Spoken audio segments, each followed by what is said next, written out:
সুপ্রিয় শিক্ষার্থী, আশা করি তোমরা সবাই ভালো আছো, সুস্থ আছো এবং নিরাপদে আছো।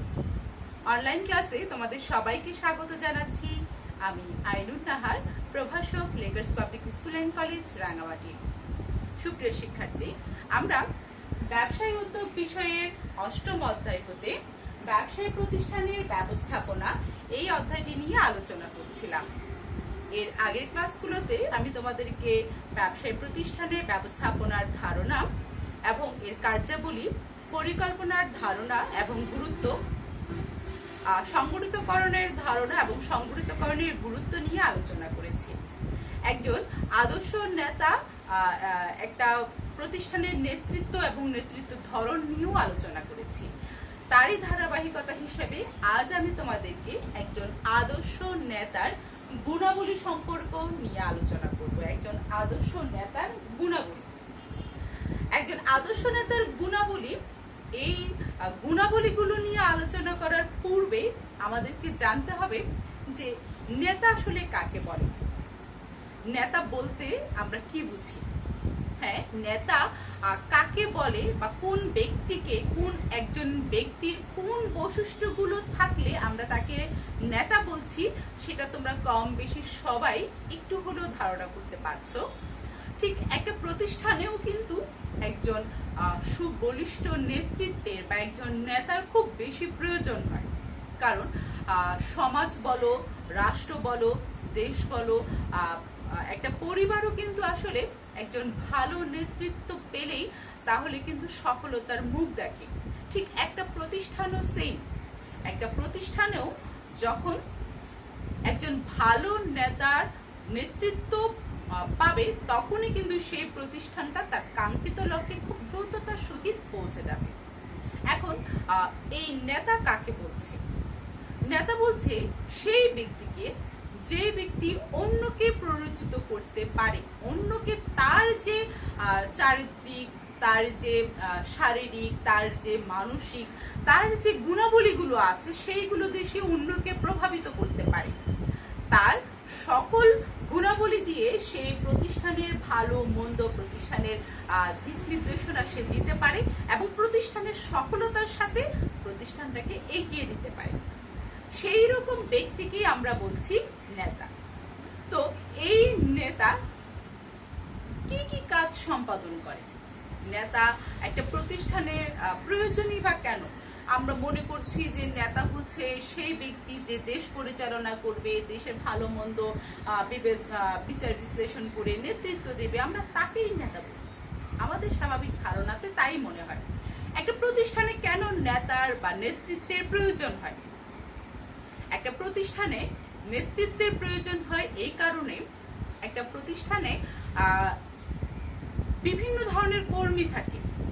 সেই কর্মীদেরকে একত্রিত করা, সংগঠিতকরণ করা, তাদের কি কি কাজ হবে, একটা প্রতিষ্ঠানটা পরিচালনা করা, সেই কর্মীদেরকে তত্ত্বাবধান করা, তাদেরকে উৎসাহ উদ্দীপনা দেওয়া, প্রতিষ্ঠানে বিভিন্ন ধরনের সমস্যার সম্মুখীন হয় প্রতিনিয়ত, সেই সমস্যাগুলো সমাধান করা, এই সকল জিনিসগুলো যখন বাস্তবায়ন করার প্রয়োজন হয়, তখন কিন্তু একটা বলিষ্ঠ নেতৃত্বের অবশ্যই প্রয়োজন হয়।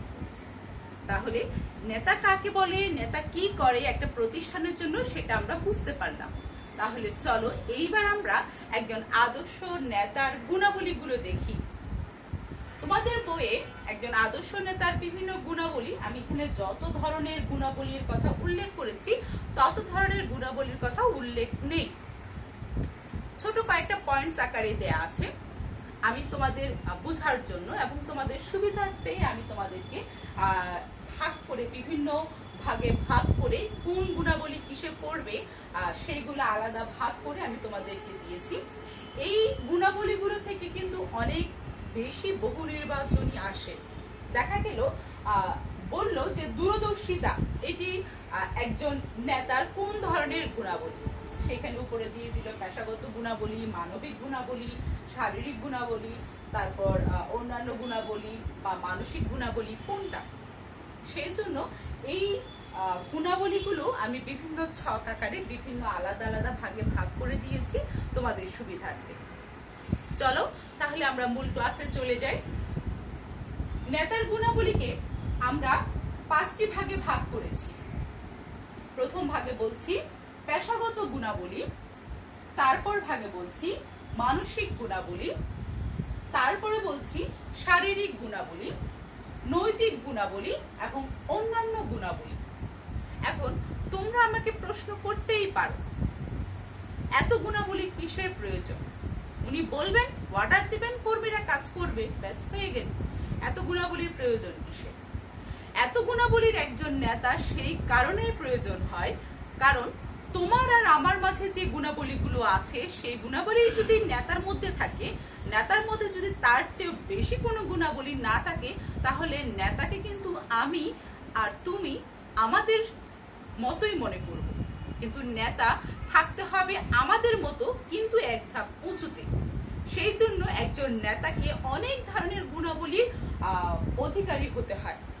এই অনেক ধরনের গুণাবলীর অধিকারী হতে হয় বলেই একজন বলিষ্ঠ নেতৃত্ব পাওয়াটা, একটা বলিষ্ঠ নেতৃত্ব দেওয়াটা যেমন অনেক গুরুত্বপূর্ণ, সেই রকম নেতৃত্ব পাওয়াটাও কিন্তু অনেক গুরুত্বপূর্ণ।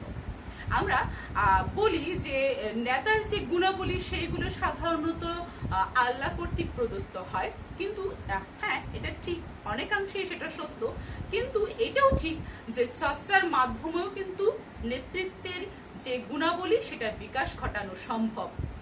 তাই আমাদেরও উচিত কম বেশি দেশের নেতৃত্ব, পরিবারের নেতৃত্ব বা সমাজের নেতৃত্বের হাল ধরা। আমরা যদি শুধুই মাত্র চাকরি করব, ব্যবসা করব, এই ধরনের মানসিকতা নিয়ে থাকি, তাহলে কিন্তু সেখান থেকে আমাদের বেরিয়ে আসতে হবে। আমাদেরকে অবশ্যই নেতৃত্ব দানের সেই গুণাবলীগুলোও সম্পন্ন হতে হবে, কারণ একজন নেতৃত্ব দানকারী, একজন নেতার যে গুণাবলীগুলো দেখি, আমরা মনে করি যে একজন আদর্শ মানুষের ভিতরে কিন্তু সেই গুণাবলীগুলো থাকা প্রয়োজন। তাহলে একজন আদর্শ মানুষ হিসেবে গড়ে ওঠার জন্য কিন্তু আমাদের এই গুণাবলীগুলো নিজেদের মধ্যে অর্জন করা উচিত। তো আমরা এবার বিভাগগুলোর মধ্যে চলে যাই, নেতার গুণাবলীর বিভাগগুলোর মধ্যে চলে যাই। পেশাগত গুণাবলী। পেশা মানে নেতা যে নেতৃত্বটা দিবে, নেতার যে পেশা, নেতার মূল পেশাটাই হচ্ছে নেতৃত্ব দান করা। সেই নেতৃত্ব দানের জন্য ওনার কিছু গুণাবলী প্রয়োজন রয়েছে। সেগুলো কি? সেগুলো হচ্ছে সিদ্ধান্ত নেওয়ার ক্ষমতা, সিদ্ধান্ত নেওয়ার ক্ষমতা। অর্থাৎ আমরা যখন কোন একটা বিষয় আমাদের সামনে আসবে, তখন আমরা কি করব, কি করব না, কি করা উচিত, কি করা উচিত না, এই ভাবতে ভাবতে কিন্তু আমরা অনেকখানি সময় আমাদের এক্সপেন্ড করে ফেলি, আমাদের সময় ব্যয় করে ফেলি। কিন্তু একজন নেতা কিন্তু সেটা কখনোই করবে না। উনি খুব দ্রুত সিদ্ধান্ত নেবেন এবং খুব বিচক্ষণতার সহিত খুব দ্রুত সিদ্ধান্ত নেবেন। আমি যেখানে সিদ্ধান্ত নিতে 5 দিন লেগে যাবে, একজন আদর্শ নেতা সেখানে 5 মিনিট 5 ঘন্টায় সিদ্ধান্ত নেবেন, কারণ উনি খুব দ্রুত চিন্তা করেন, খুব দ্রুত সেটা অভিসারে মানে সেটা লক্ষ্যে পৌঁছানোর চেষ্টা উনি করেন। সেই জন্য নেতা খুব দ্রুত সিদ্ধান্ত গ্রহণ করেন। সিদ্ধান্ত নেওয়ার ক্ষমতাটা ওনার প্রচুর থাকতে হবে। এই করব কি করব না এই ভাবতে ভাবতে যদি সময় পার করে দিই, তাহলে কিন্তু হবে না। তারপরে একজন নেতার অন্যকে প্রভাবিত করার ক্ষমতা থাকে। নেতা অবশ্যই অন্যকে প্রভাবিত করার একটা ক্ষমতা থাকতে হবে। তার মোহনীয় ব্যক্তিত্ব, তার আকর্ষণীয় কথাবার্তা, তার অন্যকে প্রভাবিত করার যে দক্ষতা, সেই দক্ষতা ওনার ভিতরে থাকতে হবে। তবেই আমরা বলবো যে একজন আদর্শ নেতার পেশাগত গুণাবলী সম্পন্ন অনেক বেশি গুণাবলী ওনার রয়েছে। তারপর বলছি যোগাযোগের নৈপুণ্য। যোগাযোগ রাখার জন্য একজন নেতা খুব বেশি ঘরমুখ বা এক কেন্দ্রিক এরকম হয় না। এরকম হলে কিন্তু নেতার ভিতরে অন্য মানুষের সাথে যোগাযোগ করার যে ক্ষমতা, সেইটা অন্য মানুষের সাথে যদি যোগাযোগ ওনার না থাকে, তাহলে কিন্তু ওনার প্রচার প্রসার বা অন্য মানুষের সুবিধা অসুবিধাগুলো উনি কিন্তু জানতে পারবেন না। সেই জন্য উনি কি করবেন? যোগাযোগ নৈপুণ্য দেখাবেন। উনি ওনার প্রতিষ্ঠানের প্রতিটা কর্মীর কাছে সবসময় যাবেন, তাদের খোঁজ খবর রাখবেন, তাদের ভালো মন্দ জিজ্ঞাসা করবেন, তাদের কাজ করতে অসুবিধা হচ্ছে কিনা সেটা জিজ্ঞেস করবেন। উনি এই কাজটা যত বেশি রাখবেন, তত বেশি কিন্তু যোগাযোগটা যত কর্মীদের সাথে বেশি রাখবেন, ততই বেশি কিন্তু প্রতিষ্ঠানের সফলতা অর্জিত হবে। কারিগরি জ্ঞান, শিক্ষা ও অভিজ্ঞতা এবং সাংগঠনিক জ্ঞান। এইগুলো একজন নেতার অবশ্যই থাকতে হবে। একজন নেতা যদি পড়ালেখা না জানে বা যে প্রতিষ্ঠানে কাজ করছে সেই প্রতিষ্ঠানের কারিগরি জ্ঞান সম্পর্কে যদি ওনার ধারণা না থাকে বা সাংগঠনিক বা একটা প্রতিষ্ঠানটা কিভাবে পরিচালনা করবে সেই সম্পর্কে যদি ওনার জ্ঞান না থাকে, তাহলে অন্য কেউ খুব অনায়াসেই নেতাকে ঠকাতে পারবে। নেতাকে ঠকানো মানে হচ্ছে সেই প্রতিষ্ঠানটাকে ঠকানো। সুতরাং নেতাকে অবশ্যই এই সকল যোগ্যতা সম্পন্ন হতে হবে। তারপর আমরা বলছি মানসিক গুণাবলী। মানসিক গুণাবলীর মধ্যে আমরা দেখছি একজন নেতা আত্মবিশ্বাসী, দূরদর্শিতা, বুদ্ধিমত্তা, সাহসিকতা, ধৈর্যশীল, ঝুঁকি ও দায়িত্ব নেওয়ার ক্ষমতা এগুলো রাখবেন। কেন বললাম? এই জিনিসগুলো প্রত্যেকটা বিষয়ে কিন্তু একটা মানুষের সাথে নেতার পার্থক্যটা খুব বেশি তৈরি করে দেয়। কারণ সবাই কিন্তু কম বেশি আমরা এই বিষয়গুলির পরে দক্ষ হই, কিন্তু আমরা কখনো নিজের আত্মবিশ্বাস নিজের মধ্যে ধরে রাখতে পারি না, খুব বেশি দূরদর্শী হয় না। দূরদর্শী মানে সামনে কি হতে পারে, এখন এই অবস্থা সামনে কি হতে পারে সেই জিনিসটা নিয়ে আমরা কখনো চিন্তা করি না, আমরা ভাবি না। কিন্তু একজন আদর্শ নেতার সাথে আমরা যে সাধারণ মানুষ, আমাদের সাথে পার্থক্য ঠিক ওই জায়গায় তৈরি হয়ে যায়। নেতা দূরদর্শী হন, বুদ্ধিমত্তার পরিচয় দেয় প্রতিক্ষণে প্রতি কাজে। সাহসিকতা একজন নেতার এটা একেবারে নিরবিচ্ছিন্ন একটা বিষয় যে তার সাহসী থাকতে হবে। দেখা যায় আমরা আমাদের প্রত্যেকের ভেতরে যোগ্যতা থাকে, কিন্তু আমরা আত্মবিশ্বাসী না, আমরা সাহসী না। আর আমাদের ভিতরে ধৈর্য ধারণ করার ক্ষমতাটাও কিন্তু কম। কিন্তু একজন আদর্শ নেতার ভিতরে এই ধৈর্য ধারণ করার ক্ষমতাটাও অসীম। ধৈর্য মানুষকে সফলতার খুব কাছাকাছি নিয়ে যায়। তারপর বলছে ঝুঁকি নেওয়ার দায়িত্ব। ঝুঁকি নিতেই হবে, সেটাও একটা সাহসিকতার সাথে সম্পৃক্ততা রয়েছে, সাহসিকতারই একটা বিষয়। সুতরাং এই মানসিক গুণাবলীগুলোই কিন্তু আমাদের 8-10 জন মানুষ থেকে নেতাকে আলাদা করে দেয়। একজন নেতা আর সবার থেকে আলাদা হয়ে যায় ঠিক এই গুণাবলীগুলো যত বেশি থাকে তার ফলে। কিন্তু এইগুলো থাকলেই যে নেতা আদর্শ হয়ে যাবে তাও কিন্তু না, আরো অনেক ধরনের গুণাবলী নেতা থাকতে হবে। তো সেগুলো কি আরো আছে?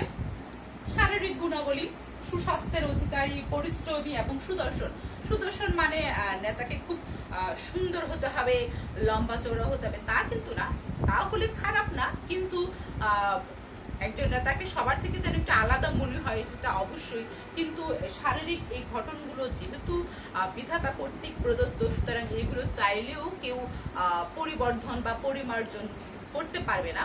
কিন্তু আমি যদি আমার চলাফেরা একজন নেতার মতো করে না রাখি, আমার চলাফেরা যদি আমি একদম বেশি সাদাসিধে করে রাখি, তাহলে কিন্তু খুব বেশি নেতৃত্ব দানকারী একজন নেতার মতো মনে হবে না।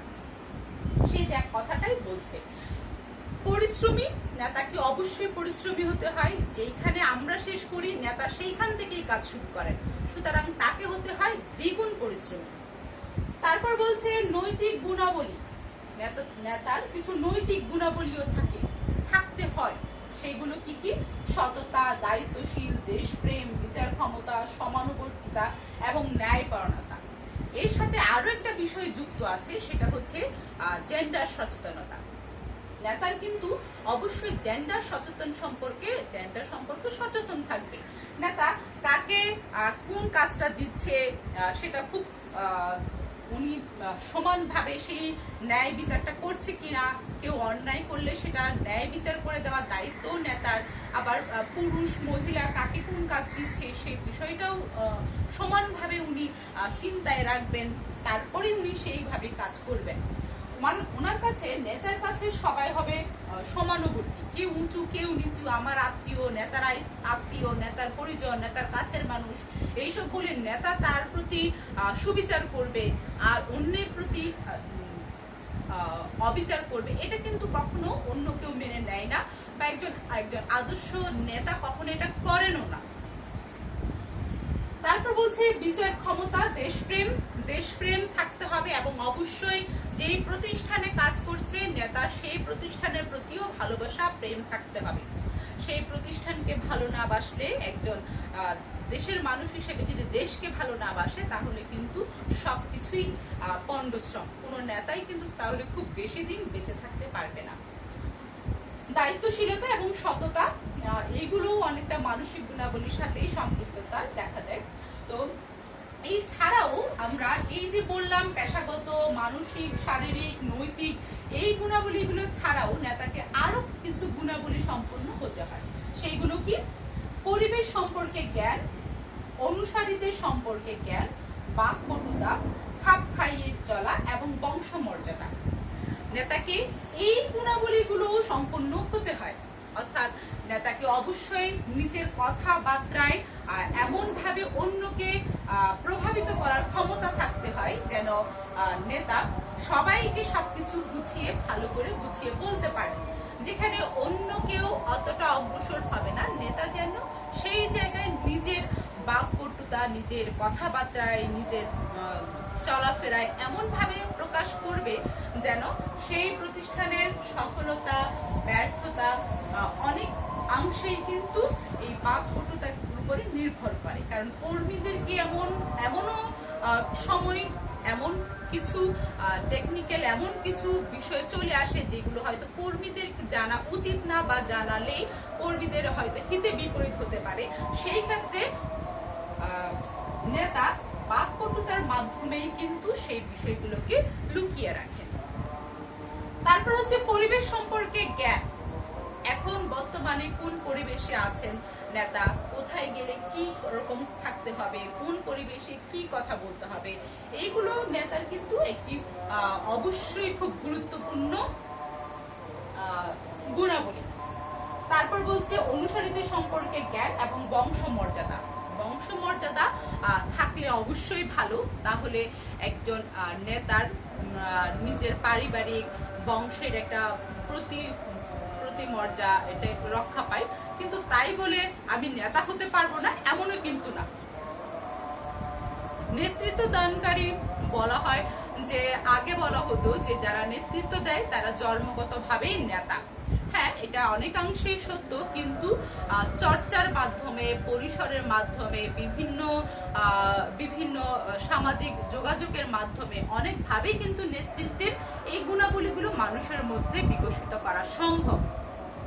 তাহলে সুপ্রিয় শিক্ষার্থী, আজ আমরা নেতার যে গুণাবলীগুলো দেখছি, সেইগুলো আমরা শুধুই মাত্র একজন নেতার গুণাবলী হিসাবে দেখছি না, একজন মানুষের, আদর্শ মানুষের গুণাবলী হিসাবেও দেখছি।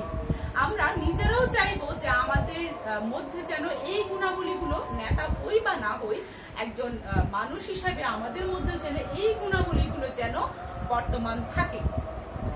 তো পেশাগত, মানসিক, শারীরিক, নৈতিক এবং অন্যান্য গুণাবলী, এই গুণাবলী সম্পন্ন মানুষটাকে নেতাটার গুণাবলী সম্পর্কে আমরা বিস্তারিত আলোচনা বললাম। এইখান থেকে প্রতি বছরই প্রায় কোনো না কোনো প্রশ্ন আসে, বিভিন্ন বোর্ডের, বিভিন্ন সালের, বিভিন্ন বিষয়ে, বিভিন্ন বোর্ডে এই টপিকসটার উপরে একটা প্রশ্ন আসে। একটা বিষয় তুলে ধরলো, হয়তো বা দূরদর্শিতার নেতা, দূরদর্শিতার এই জিনিসটাকে এমন ভাবে উদ্দীপকে বর্ণনা করলো যে তখন জিজ্ঞেস করলো যে এটি নেতার কোন ধরনের গুণাবলী। অথবা দেখা গেল যে আমরা নেতার দায়িত্বশীলতা নিয়ে এমন ভাবে বিস্তারিত উল্লেখ করে একটা উদ্দীপকে তুলে দিল, তখন জিজ্ঞাসা করলো যে এটা নেতার কোন ধরনের গুণাবলী। আমাদেরকে ভালো করে বুঝতে হবে যে নেতা কোন ধরনের গুণাবলীর কথা জিজ্ঞেস করা হচ্ছে।